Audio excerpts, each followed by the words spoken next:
அடுத்த பல்லவரம் மலகனந்தபுரத்தில் கருணை இல்லம் வெல்பர் டிரஸ்ட் சார்பில் ஆயுத பூஜை விழா வெகு விமர்சையாக கருணை இல்லம் அறக்கட்டளையின் நிறுவன இயக்குநர் சி அமுதா தலைமையில் நடைபெற்றது. இந்நிகழ்ச்சியில் மாற்றுத்திறனாளி குழந்தைகள் கலந்து கொண்டு நடன நிகழ்ச்சிகள் நடைபெற்றது.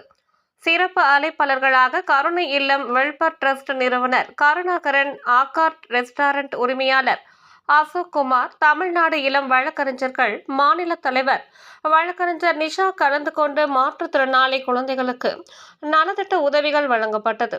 இந்நிகழ்ச்சியில் அறக்கட்டளை நிர்வாகிகள், பெற்றோர்கள் உட்பட ஏராளமானோர் கலந்து கொண்டனர். அதே போல் என்னோட பேர் மிஸ்ஸஸ் நிஷா சுந்தர். நான் தமிழ்நாடு இள வழக்கறிஞர் சங்கத்தோட மாநில தலைவராக இருக்க மகளிர் இணைத்தலைவர். ஸோ ஏதாவது உங்களுக்கு ஒரு லீகல் அட்வைஸு ஏதாவது உங்களுக்கு ஒரு வேணும்னா கண்டிப்பாக என்னை காண்டாக்ட் பண்ணலாம். இந்த ட்ரஸ்ட்டுக்கு என்னால் முடிஞ்ச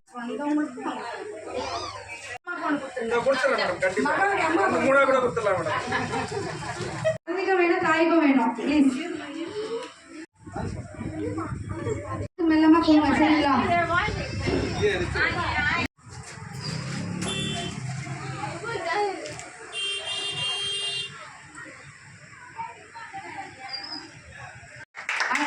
வருகிறாங்க அனைவருக்கும் நான் நன்றி தெரிவிச்சுக்கிறேன். பப்ளிக்கும் எல்லாருக்கும்